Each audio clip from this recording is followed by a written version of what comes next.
All right, everybody, I'm Logan Alec, I'm a CPA, and today I want to talk to you about budgeting. Now, the idea of setting up a budget can be overwhelming if you've never done it before, but it's actually a pretty simple process if you break it into manageable steps.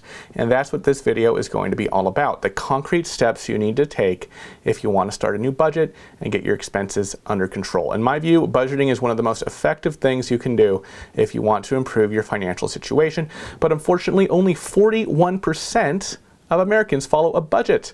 So I hope this video helps you get started and kind of demystifies the stress of budgeting or confronting your spending habits. Step one in building your first budget is to decide how you want to budget. Basically, do you want to budget like my grandma with pen and paper, or like a Gen Xer with a spreadsheet, or like a millennial or a Zoomer with an app? And there's no right or wrong answer here. This is just personal preference. I prefer apps, and fortunately there are some excellent free and affordable budgeting resources both online and for mobile devices like Mint and Personal Capital. You Need a Budget's a good one. I think you might have to pay for that one. By the way, none of these companies are sponsoring this video. These are just apps that I have played with myself and have found helpful.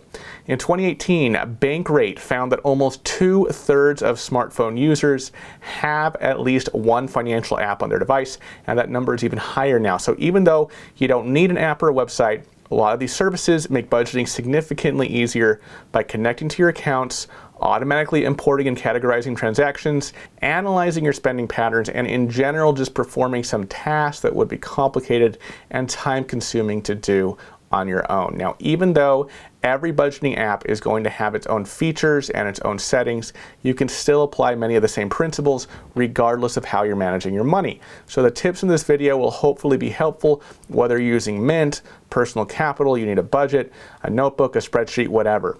But overall, you should just find something that works for you, that fits into your schedule, and you'll know you'll be able to stick to it. And you can always switch between different apps once you get a feel for budgeting, so you don't need to put too much thought into this. I'd rather you just get started than have that analysis paralysis. All right, so no matter how you're budgeting, the first thing you're going to need to do is take a look at your transactions. If you're doing things by hand, you can find your transaction history in your bank and credit card statements, and I'd say you should check at least 1 or 2 months to get an idea of where your money is going. Sometimes things can fluctuate from day to day or from week to week, so a longer time period will give you a better understanding of your general habits rather than how much you happen to spend in a particular week or month. Of course, under the circumstances, right, COVID-19, your spending on maybe restaurants may be lower now than in a normal time, so it might not be as simple as looking at just your transactions over the summer. You might need to repeat this process if or when the economy goes back to normal, or at least whatever the new normal is. And speaking from a broader perspective, your budget is something that will change as your life and circumstances change, so it's important to stay flexible as your situation changes. If you're using an app or a website, it should be able to link to your bank accounts and credit cards directly in order to import transactions. So in that case, you might not have to take the time to enter transactions when they happen, but you may still have to categorize them depending on the service you're using.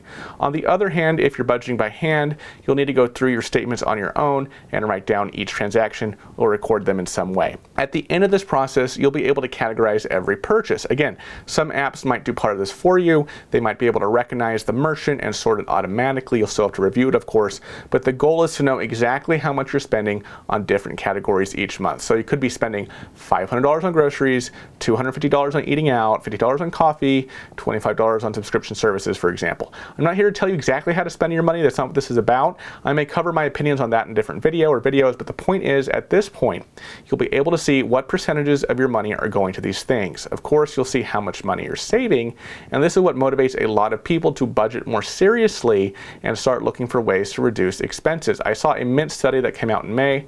They found that 65% of Americans didn't know how much money they had spent in the previous month. So if you just get to this step, you're already ahead of the majority of people in this country. Great. Now that you know what you're spending money on right now, the next step is to figure out where you want to be. Again, this comes down to your own priorities. Maybe you're in your first month, you want to bring that $250 you spend eating out down to $200. I don't know, it's up to you, but the point is that you want to find the categories where you tend to overspend, then try to set a realistic target and make the changes necessary to reach that goal. Don't try to change your entire financial plan all at once. Don't expect to drastically cut your expenses in half and make that sustainable. Just start with something that's measurable and achievable. And in general, general, you should try to repeat this process at least once a month, maybe every 2 months if you're busy. Check your statements or your budgeting app, see how your results compare to the goals you set at the beginning of the month, and adjust your budget for the next month based on that information. If you manage to save that $50 eating out, maybe you can push for another $25 next month. Or maybe you spent, $300 there, but you were down $100 in another category, and you need to create new goals. So even though getting started is the hardest step, it's equally important to be consistent if you want to get the most out of budgeting. So far, I've been talking about budgets as a way to reduce your expenses, and in my view, cutting costs is one of the most important reasons to start budgeting. And if you followed these tips so far, you should be spending less than you were at first, which means you should have some extra money left over. But I haven't really talked about what you should be doing with that extra money, so that's going to be the next step. If you already have a savings account, if you already have some money put away for a rainy day, you can start thinking about other goals. But the truth is, almost half of all Americans have no savings at all. Close to 70% have less than $1,000. So if you're part of that 70%, I would say that your extra money should probably be going to a small emergency fund until you can give yourself more of a cushion. In other videos, I've covered how much your emergency fund should be. It's really different for everybody because everybody's situation is different. But suffice it to say that I would recommend you start with a small emergency fund. Once you've made some progress with your savings, you can start thinking about other financial obligations such as paying off your high interest debt, putting money away for retirement, saving for another long-term goal like tuition, a car, a down payment on a house or rental property. I plan on creating other videos going more in depth on topics like these, so stay tuned for those. Now, as I mentioned earlier, I think cutting costs is one of the main reasons to start a budget, but it isn't the only reason. One of the main problems I see people have with money is that no matter how much they earn, they always find a way to spend it.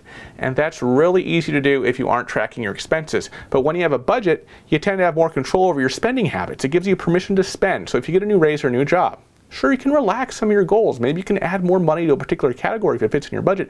I'm not saying you have to live on the same budget for the rest of your life. Remember, your budget can change as your circumstances change. But on the other hand, a budget will let you avoid lifestyle creep, which is when you spend any additional money immediately instead of using it as an opportunity to save and invest. For example, if you get a raise of $1,000, rather than thinking, okay, great, I can go splurge and spend an extra $1,000 this year, you could try to save at least 25% and add the other 75% to your monthly expenses.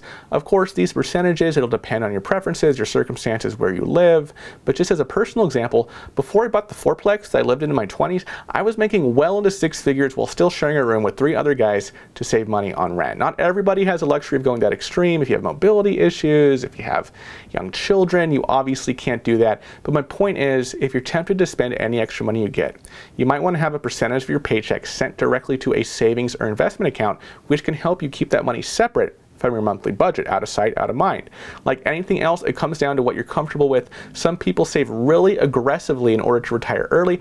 Others are fine with saving a smaller percentage, 10%, 15%, and spending the rest. But what happens when you start budgeting is that you start to see all the ways in which you're wasting money. Almost everyone does this in one way or another, and you can really take the chance to reevaluate those habits and see if you'd be happier by shifting some of your money to savings, retirement, or other long-term goals. So I want to emphasize that budgeting doesn't mean that you shouldn't have fun.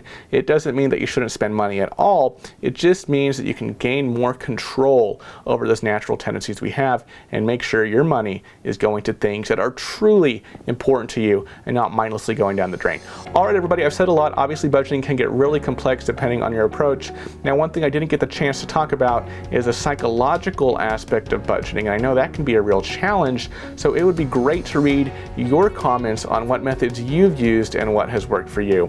As always, feel free to ask questions in the comment section. That's where I get a lot of inspiration for future content. And as always, thanks for watching to the end of the video. And don't forget to like this video down below. Please put into practice the things within it, the things you learn from others, right? Because that's the only way you change. Thank you so much again for watching, and I will see you in the next video. Bye-bye.